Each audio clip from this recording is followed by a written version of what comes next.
Hi, I'm Ben Wojdyla with Saturday Mechanic, and today I'm going to teach you how to plug a tire. Alright, so there you are. You've walked out to your car several times and found your tires low or flat, and you filled them up, but it keeps going flat. So you probably got a slow leak. This happens. It happens all the time, especially with radial tires. You'll be driving down the road, pick up a little road debris, usually a nail or a screw, and it'll get stuck in the tread. This type of damage will stick in a tire for a week before it goes flat sometimes. It's actually a fairly easy fix to do it so that you can get just back on the road. To do it properly, you should take it into a tire shop and get it to patch in the inside, but we can show you today how to do it so that it's an easy patch, get you back on the road, and it's totally safe. It's not like we're half-assing it here. Tools you'll need for this job are pretty simple. We're going to start with a pair of pliers since we're using it on a nail.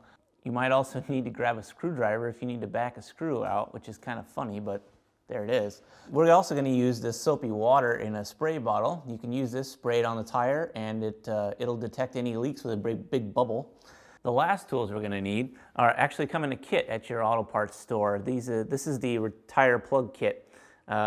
The first thing you're going to use is one of these. It's a reamer. You jam this in the hole in the leak, and that opens it up for the plug that we're going to be using.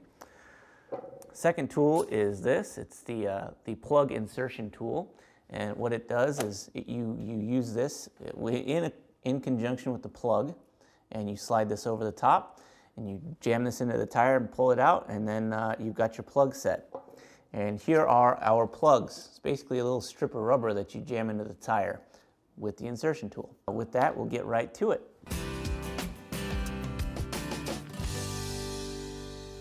First thing you want to do before you patch your tire is make sure it's worth patching. If the tread is flat or if it's unevenly worn, you just might as well replace the tire to begin with. The tire that we've got here has been leaking for a while, but if we look at the tread, you examine for the wear bars on the tread, and you say, yeah, the wear bars are still down there, so this tire it's still got lots of life on it, so it's totally worth our time to patch it. Next thing you want to do is run your hand over the tire. Sometimes the easiest way to find a nail or a screw is just find it by touch. On this one, here's our problem. It's a nail that has embedded itself right here on the tread. It's important to pay attention to where the damage is too. Inside the tread block, like in this area here, it's totally fine to patch a tire. However, if you've got damage from here down to the side, in the section called the sidewall, it's just not worth patching, and most mechanics won't patch it because it's kind of dangerous. This side of the tire, it goes through a lot of flex, and it's very important to the overall performance of the tire. So patching this is kind of dangerous, so don't do that. But like I said before, our damage is right here, and it'll be easy to fix. You know, sometimes you don't find a hole, or you don't find an obvious fault in a tire right here like this. Sometimes it's a hole that has been made with a nail and it's really slow leak, but the nail's gone. That means you'll have to find it with alternate means. Usually that means filling the tire up completely and listening for a leak. That's going to be your easiest way to do it first. You'll hear a little small hissing sound like you poked a hole in a balloon. Well, a balloon would blow up, but you know what I mean. So we can actually simulate that here and show you the easiest way to do that. I'm going to grab my pliers, first of all, and pull this nail out, and you should be able to, it should start leaking a lot faster. When you pull these nails out or screws out, it's gonna start to go flat a lot faster than with it in there.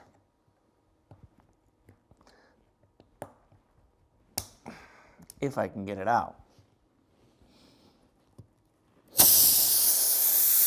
There's our leak.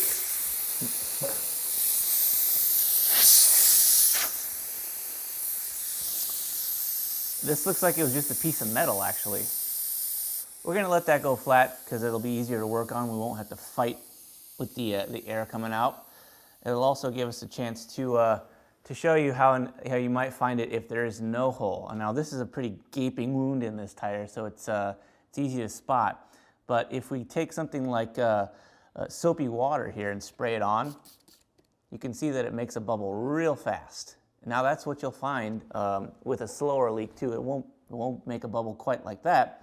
It'll give you a good indication.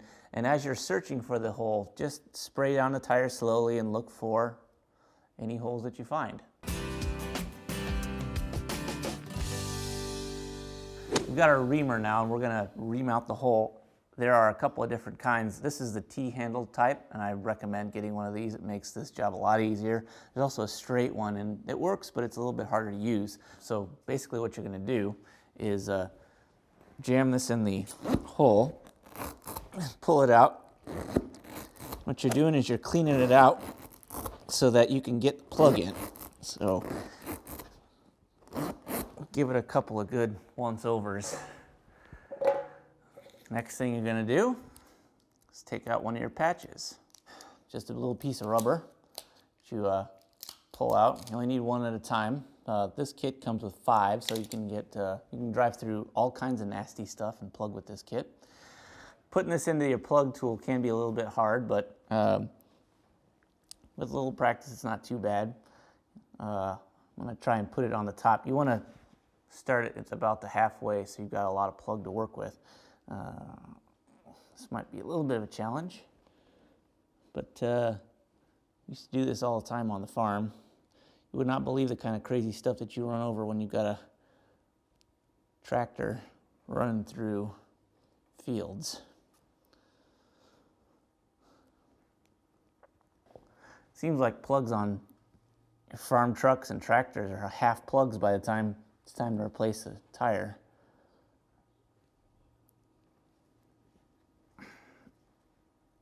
All right, there we go.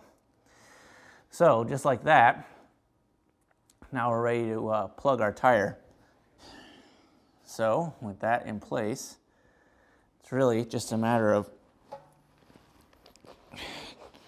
jamming it into the tire. You want to get it past, make sure you get it past the tread, and it might take a little bit of elbow grease, but it'll go in eventually. I like to leave about maybe an inch of the little ends out here, but you got to make sure it's deep enough in there that it'll stay. And then to get it out, see what happens is the plug is now inside the tire, halfway inside the tire, I should say. And since we've got a slot in this tool, we can just pull it out. Hopefully, it'll stay in place.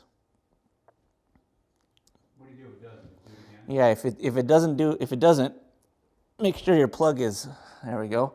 If it doesn't stay, you can just try again if your plug hasn't broken, or grab another one of the plugs that came in your kit. All right, with that in place, we get to trim the leftovers now. The best way to do it is to grab a pair of pliers, and actually, I'm gonna grab my handy dandy pocket knife too.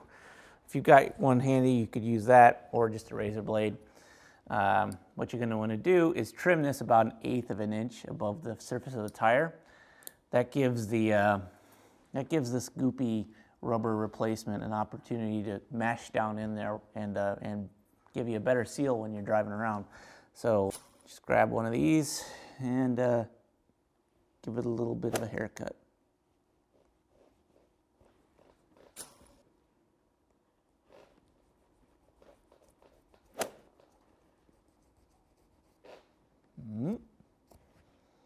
One down.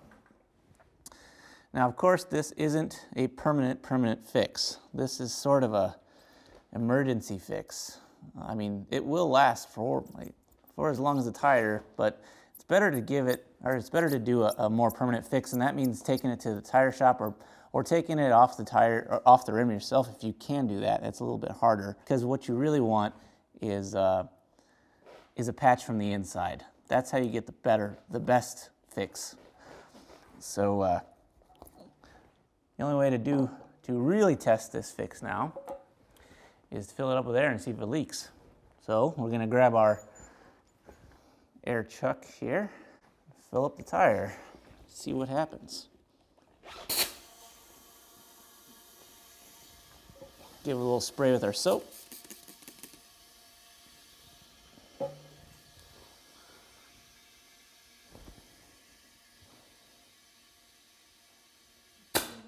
yet. Seems to be holding there pretty well. This is going to be a better option than putting a donut on your car. With this, you can go at highway speeds. A donut, you're limited to very short distances and limited highway speeds. That being said, there's a more permanent fix. Take it to the tire shop and get it patched, but I'm ready to put this back on the car. If you have any questions about plugging a tire, be sure to email me. I'll try to answer them in a chat session.